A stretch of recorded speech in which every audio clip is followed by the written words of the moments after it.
Glória a Deus.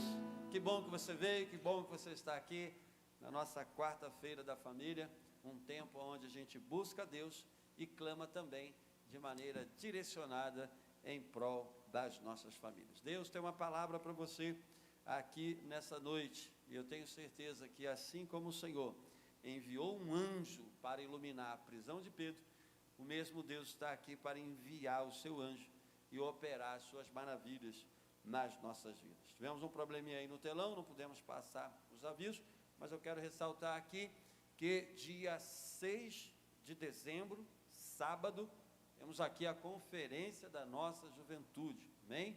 Será a conferência Sedentos, é isso, Eduardo? Sedentos por avivamento. Quem tem sede aí de avivamento? Avivamento é a revitalização da nossa vida espiritual, e nós queremos ver a nossa juventude, a nossa igreja vivendo avivamento diante do Senhor. E dia 14 de dezembro, o que é que nós temos? Aniversário da minha esposa? Não, também isso. 14 de dezembro temos o último batismo do mês, é para vocês darem presente para ela, tá bom? Teremos o último batismo do mês na nossa sede. Você ainda que não é batizado, não confirmou essa aliança com Cristo, tem a oportunidade de fazer isso, passar pela classe batismal e confirmar esse compromisso com o Senhor, amém? Ressaltado esses dois anúncios, abra por favor a sua Bíblia em Atos dos Apóstolos, capítulo 12, nós iremos ler o versículo 1, o versículo 7 e o versículo 11, hoje nós iremos pregar aqui nessa noite, falando de um tema maravilhoso, parece um sonho, mas é real. Que é isso, pastor? É isso que Deus faz na nossa vida. Quando Deus opera as suas maravilhas na nossa vida, parece até sonho, mas é algo real que Ele está fazendo. Isso já dizia o Salmo de número 126, quando o Senhor restaurou a sorte de Sião, ficamos como quem sonha. E o apóstolo Pedro, nessa ocasião, vivenciou um real milagre na sua vida, mas ele ainda estava achando que estava dentro de um sonho. Tamanho, irmãos, era aquilo que Deus estava fazendo na sua vida. Posso ler o texto? Diz assim: e por aquele mesmo tempo, o rei Herodes estendeu as mãos sobre alguns da igreja para os maltratar, e matou a espada Tiago, irmão de João. E vendo que isso agradava aos judeus, continuou mandando prender também a Pedro, e eram os dias dos pães ázimos, a época da Páscoa. Verso 7, e eis que sobreveio o anjo do Senhor, e resplandeceu uma luz na prisão, e tocando a Pedro no lado, o despertou dizendo, levanta-te depressa, e caíram-lhe das mãos as cadeias. Verso 11, olha o que diz, e Pedro, tornando a si, disse, agora sei verdadeiramente que o Senhor enviou seu anjo e me livrou da mão de Herodes e de tudo que o povo dos judeus esperava. Senhor, essa é a sua palavra que nós lemos aqui nessa noite. Que o teu Santo Espírito ilumine o nosso entendimento, nos dê capacidade, Senhor, para transmitir a sua palavra aqui nessa noite. Que essa palavra de restauração, de livramento, de liberdade, venha impactar as nossas vidas. Temos buscado aqui o Senhor e queremos ver o Senhor fazendo milagres também, Jesus, nas nossas vidas e nas nossas famílias. Em nome de Jesus, amém. Desde o dia de Pentecostes, irmãos, a igreja veio crescendo em um ritmo muito acelerado. Quando você lê o livro de Atos mostra para a gente as 3 primeiras décadas da igreja. E nessas 3 primeiras décadas, depois do dia de Pentecostes, nessas 3 primeiras décadas, o avanço da igreja, o florescimento da igreja foi num ritmo aceleradíssimo. Quando chegou na época do primeiro martírio da igreja, ou seja, aquele primeiro discípulo que morreu por causa de Jesus Cristo, o diácono Estevão, a partir da morte do diácono Estevão, a perseguição contra a igreja se tornou extremamente violenta. E por causa disso, a igreja acabou sendo dispersada de Jerusalém. Os discípulos, debaixo daquela perseguição violenta que acabou gerando a morte do diácono Estevão, se dispersou em todas as direções. O evangelista Filipe avançou para Samaria, não foi lá para o Acre não, tá, ô Carlinhos? Poderia ir também, né?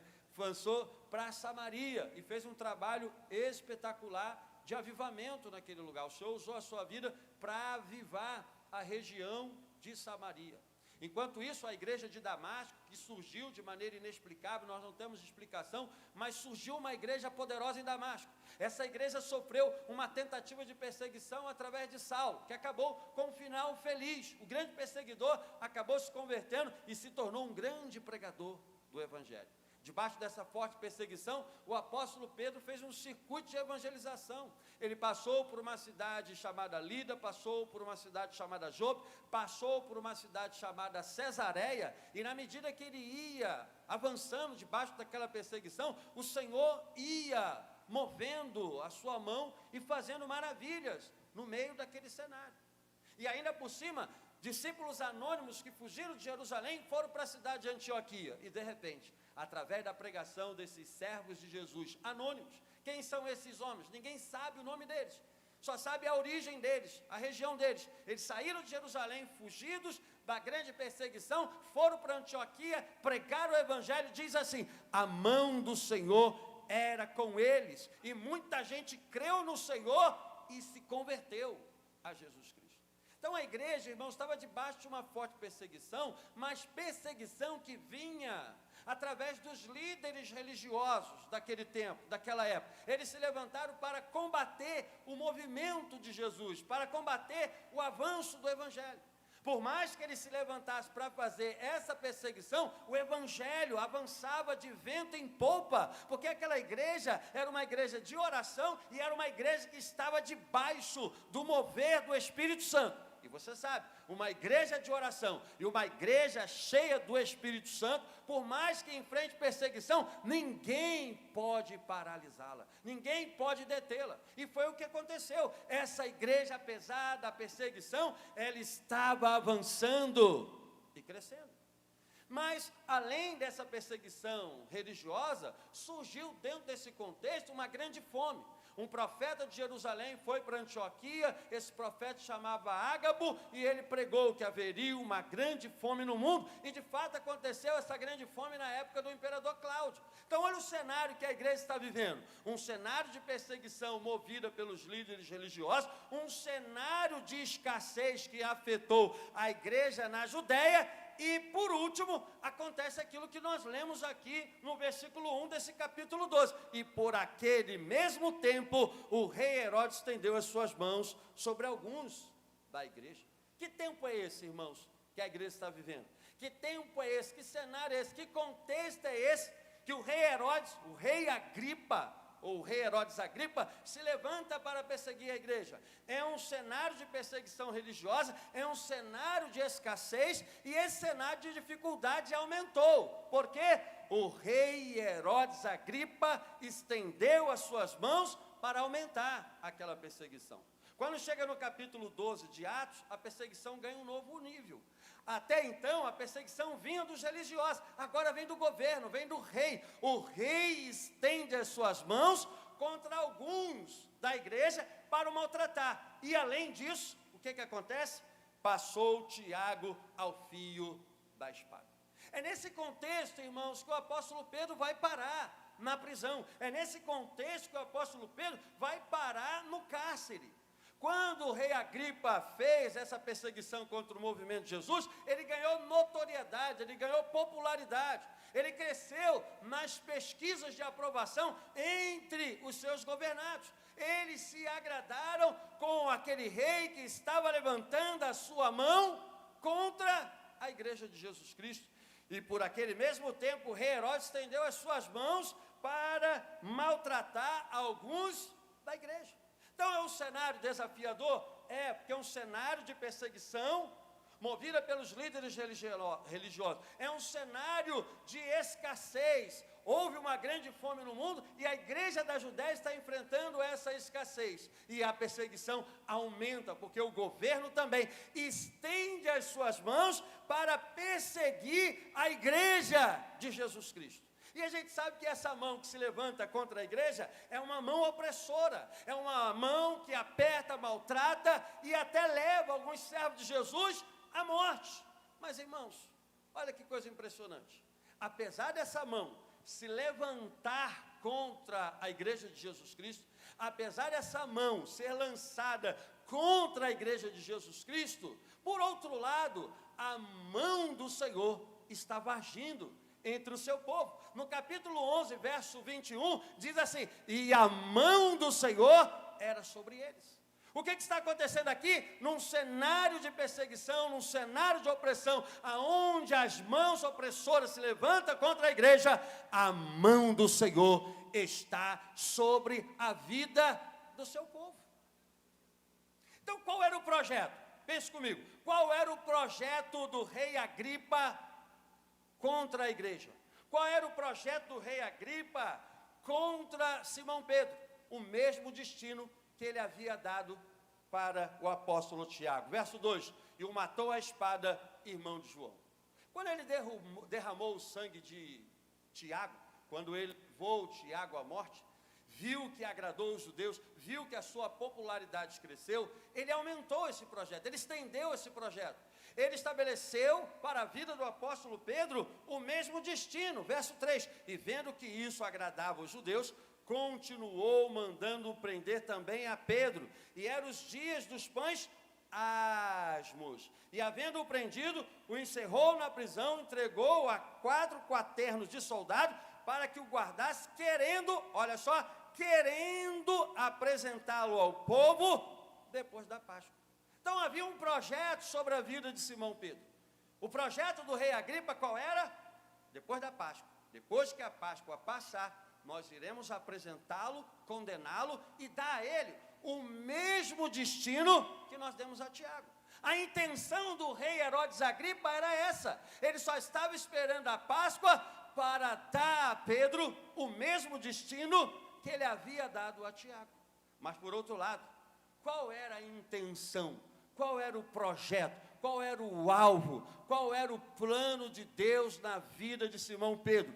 Enquanto o rei Agripa estendeu as suas mãos para dar a Pedro o destino de morte, o destino final, o destino de mártire, Deus, através de Jesus Cristo, através da sua mão poderosa, tinha um destino de vida, de liberdade e de pregação do evangelho para a vida do apóstolo Pedro. E o resultado, irmãos, entre o projeto do rei Agripa e o projeto do rei dos reis, qual foi?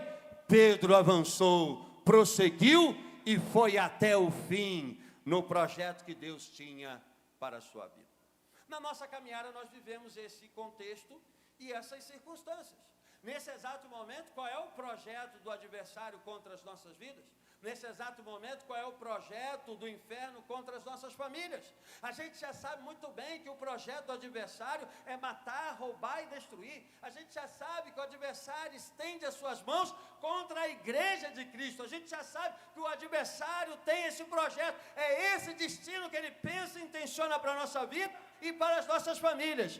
Mas, irmãos, nós não estamos debaixo do projeto do inferno. Nós não estamos debaixo do projeto do maligno, nós estamos debaixo do projeto de Deus, debaixo da mão de Deus, e é o projeto de Jesus na nossa vida que irá prevalecer. Por mais poderosa que fosse a mão do rei Herodes, essa mão não se compara à mão de Jesus Cristo, que estava sobre a igreja e estava sobre a vida do apóstolo Pedro. Mas quando o cenário aperta contra a vida da igreja, irmãos, qual é a resposta da igreja? A gente mostrou mais ou menos aqui o quadro que a igreja está vivendo. É um quadro de perseguição movida pelos líderes religiosos. Essa perseguição levou à morte do diácono Estevão. É um quadro de escassez. O profeta Ágabo profetizou um tempo de fome. E a igreja da Judéia foi extremamente afetada por essa época de escassez. E para aumentar a aflição e a dificuldade da igreja de Jesus, o governo, o rei Herodes Agripa I, se levanta para perseguir a igreja de Cristo. Esse é o contexto do adversário contra a igreja de Jesus Cristo. Mas a grande pergunta de Deus para nós aqui nessa noite, qual é a resposta que a gente dá nesse cenário? Qual é a resposta que a gente dá dentro desse contexto? Dentro desse contexto, qual é a minha e a sua conduta? Nós que fazemos parte do corpo de Jesus Cristo, nós que somos discípulos de Jesus Cristo, representantes do reino, quando as mãos do maligno, quando as mãos do inferno se estendem contra as nossas vidas, qual é a resposta que você foi chamado para dar? Olha o que diz, irmãos, o texto a partir do verso... Veja o que diz o verso, a partir do verso 5. Pedro, pois, era guardado na prisão, mas a igreja fazia contínua oração ao Senhor. A gente sabe que a mão do adversário estava pesando contra a igreja. A gente sabe que o cenário era de escassez contra a igreja da Judéia. Foi por isso que Deus levantou os irmãos de Antioquia para levar socorro, para levar alívio à igreja da Judéia. Mas, enquanto Pedro estava detido no cárcere, enquanto o adversário estava se levantando contra a igreja, a resposta da igreja se encontrou no joelho, a resposta da igreja se encontrou no clamor. A igreja não foi lá discutir com o rei Agripa. Olha aqui, rei Agripa, estamos aqui num protesto, todos pela liberdade de Pedro, estamos aqui com o nosso cartaz, coloque Pedro em liberdade, queremos Pedro solto. Não foi assim que a igreja respondeu, irmãos. Enquanto o rei Agripa levantou a sua mão e lançou Pedro no cárcere, a igreja foi para o joelho e clamou a Deus. Enquanto o apóstolo Pedro estava lá dentro do cárcere, a igreja estava de joelho clamando ao Senhor. O que Deus nos ensina aqui, irmãos, é que a nossa postura no meio da aflição é uma só. Por mais que seja a aflição na nossa vida, por mais intensa que seja, Ele te chama para o joelho. Ele te chama para o clamor, Ele te chama para a intercessão. A nossa resposta a tudo isso que enfrentamos se chama clamor contínuo ao nosso Deus. E quando a igreja clama, irmãos? Diante de um cenário desafiador, quando nós assumimos a postura de clamar, quando nós assumimos a postura de ir para o joelho e falar com Deus: Senhor, eu sei que a minha aflição é grande, eu sei que humanamente falando isso é impossível, eu sei que o cenário é caótico e desafiador, mas eu sei também que o Senhor é o Criador de todas as coisas e continua tendo poder para fazer o impossível. É através do joelho no chão que nós marchamos, é através da boca no pó que nós avançamos, porque na nossa oração o nosso Deus se levanta para responder com a sua glória. Irmãos, nós precisamos voltar às nossas raízes. E quais são as raízes principais do Evangelho? As raízes principais do Evangelho se chama oração e palavra. Olha o que diz o texto aqui. Herodes levantou, estendeu as suas mãos para maltratar alguns da igreja. No contexto atual que nós vivemos, muitas pessoas pensam assim: olha, eu vou entrar para a igreja e minha vida vai ser um mar de rosa. Outros pensam assim: vem para a igreja que Jesus vai fazer a obra na sua vida, e faz mesmo. Mas vem para a igreja e pode esperar a mão do rei Agripa contra a sua vida. Vem para a igreja e pode esperar a perseguição contra a nossa vida. E quando a gente enfrenta esse quadro de perseguição, o que a gente faz? Vai para o joelho e clama ao Senhor. Ele é um Deus que respondeu o povo no deserto. Ele é um Deus que respondeu o povo na escravidão do Egito. Ele é o mesmo Deus que respondeu Daniel na Babilônia. Ele é o mesmo Deus que respondeu a oração de Neemias e colocou aquela muralha de pé. Ele é o mesmo Deus que responde a oração da sua igreja. Irmãos, essa igreja entendia muito bem o valor do clamor, porque foi assim que ela nasceu. Quando Jesus ascendeu os céus, Ele disse aos seus discípulos: fique aí em Jerusalém, até que do alto sejam revestidos de poder. Quando a igreja recebeu essa promessa, eles desceram do Monte das Oliveiras e foram para onde? Foram para dentro de Jerusalém, subiram ao cenáculo e ficaram ali orando. Ficaram dentro daquele cenáculo, que significa sobrado, casa do alto, em cima do Monte Sião, um grupo de 120 discípulos de Jesus clamava ao Senhor: envia a promessa sobre nós. Senhor, envia a promessa do seu Espírito sobre as nossas vidas. E no dia de Pentecostes, que era uma festa agrícola entre os judeus, que era uma festa da colheita, uma festa da primícia, onde se comemorava os primeiros frutos da terra, nesse dia de Pentecostes, no dia da festa agrícola, uma festa da roça, no popular falando, o Senhor respondeu à oração do seu povo, derramando o seu Espírito Santo. Essa igreja entendia que ela nasceu em oração, prosseguiu em oração e iria encarar os seus desafios debaixo de oração. Quando nós enfrentamos os desafios da vida, irmãos, nós somos chamados a enfrentar esses desafios na postura de oração. Essa primeira parte do texto, que vai do versículo 1 até o versículo 5, mostra para nós o cenário de perseguição que a igreja está enfrentando e a resposta que ela dá através da oração. E quando a igreja se lança em oração, Deus age como ele agiu, do versículo 6 ao versículo 10.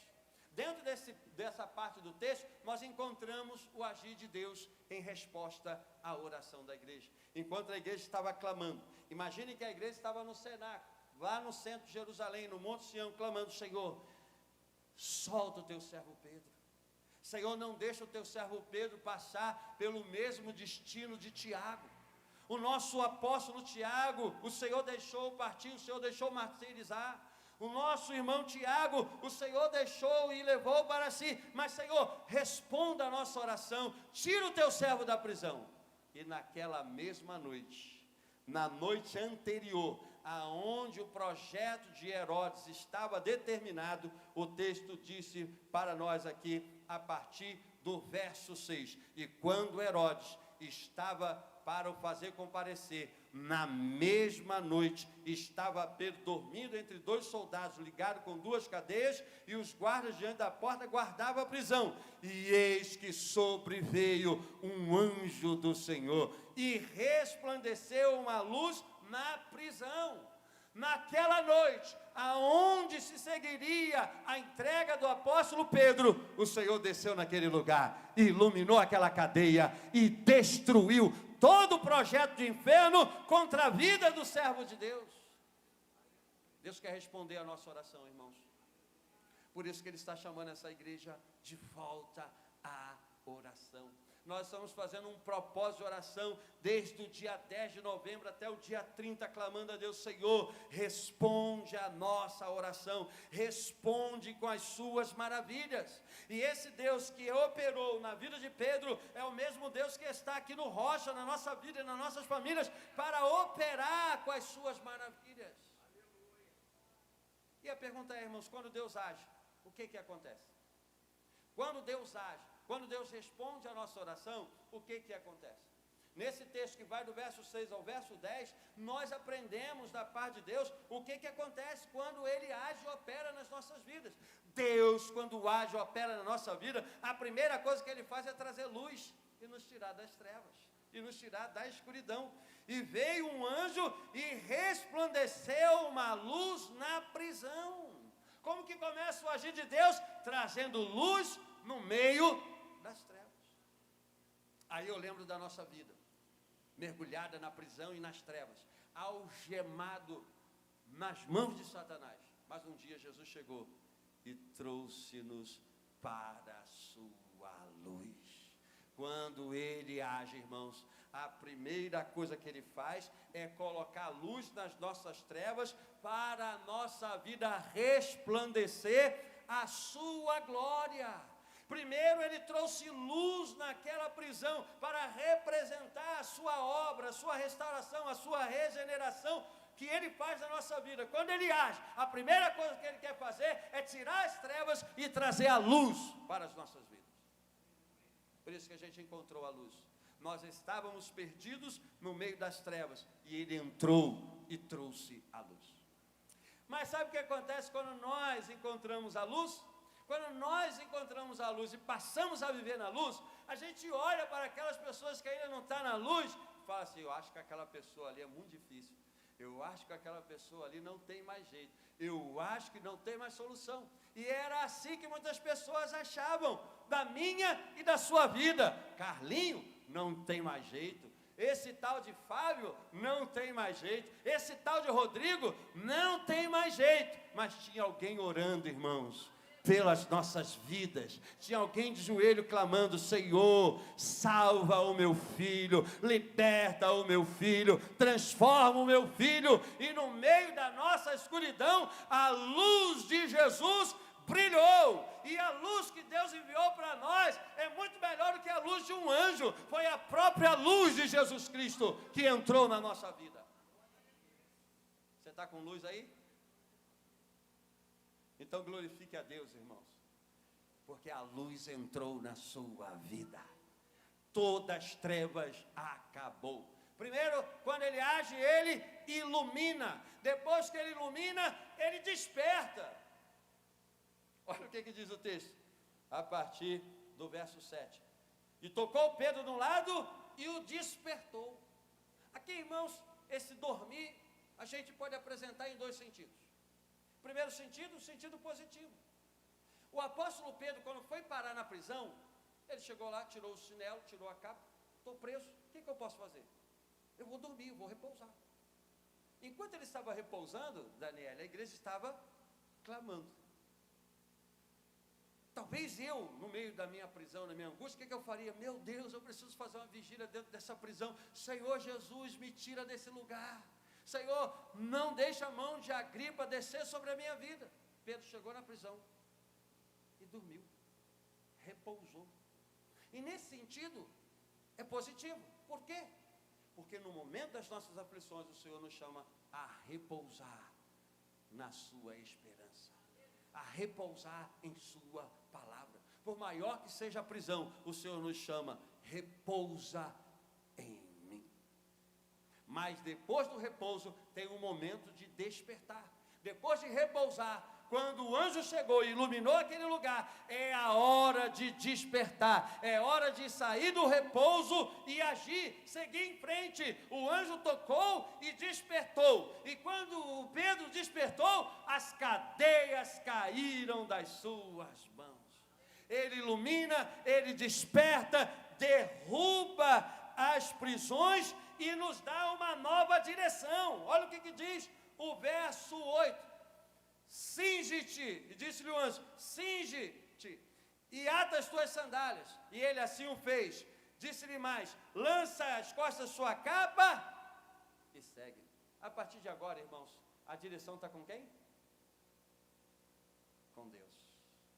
Pedro se vista, se cinja. Cingir é pegar a aba da túnica e prender no cinto, para dar maior mobilidade de andar.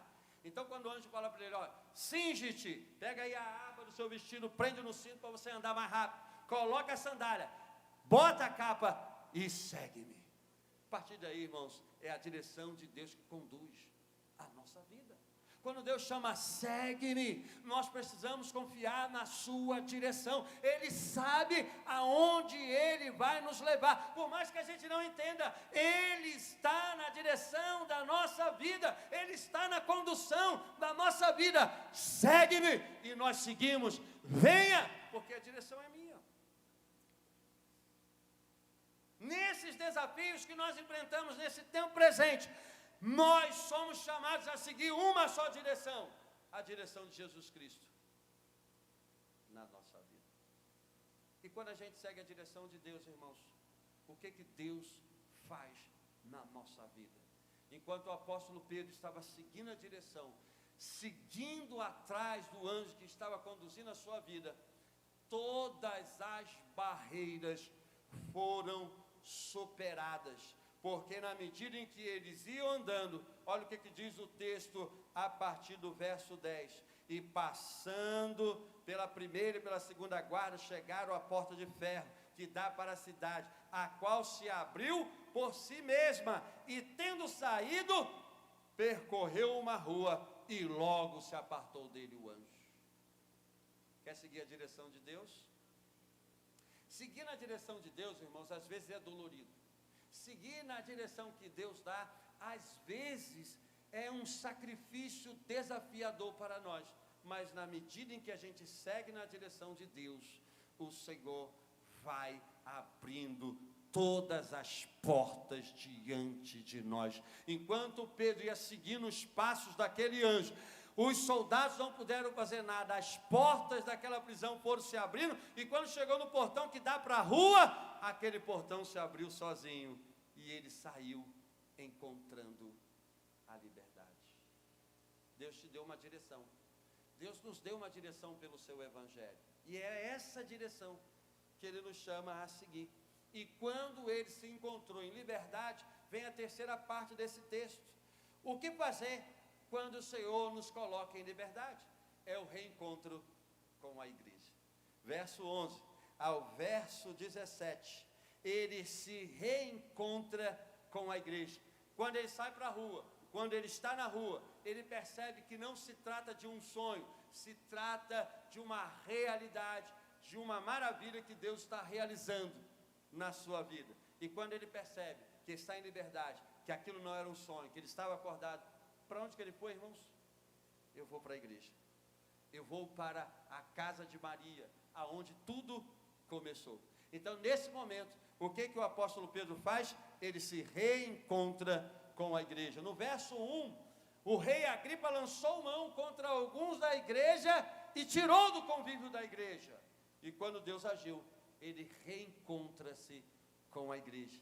E no cenário da igreja, ele testemunha as maravilhas de Deus na sua vida. Olha o que diz o texto, a partir do verso 17. E acenando-lhes ele com a mão, para que se calasse, contou-lhes como o Senhor o tirara da prisão e disse: anunciar isto a Tiago e aos irmãos. E saindo partiu para outro lugar.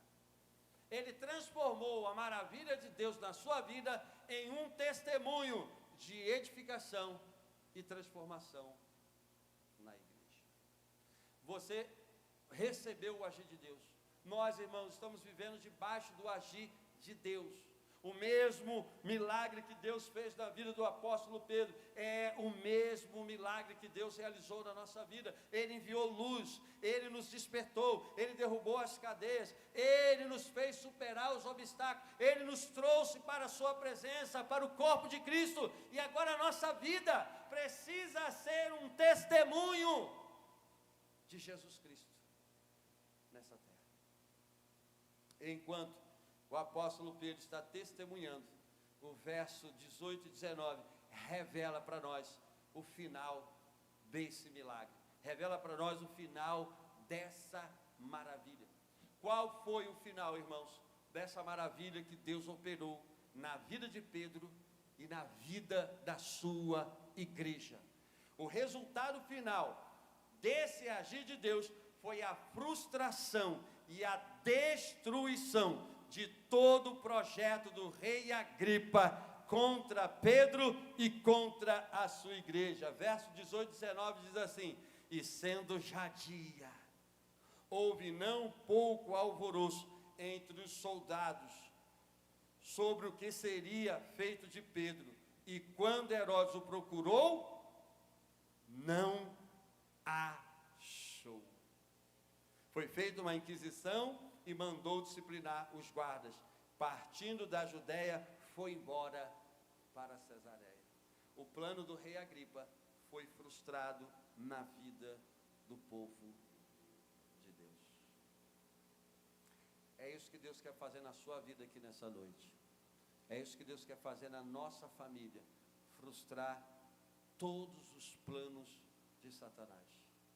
Enquanto o rei esperava passar aquela noite para dar um destino de morte para Pedro, esse texto revela que esse destino, que esse projeto foi frustrado, e aquele que estava destinado à morte encontrou a vida no Senhor.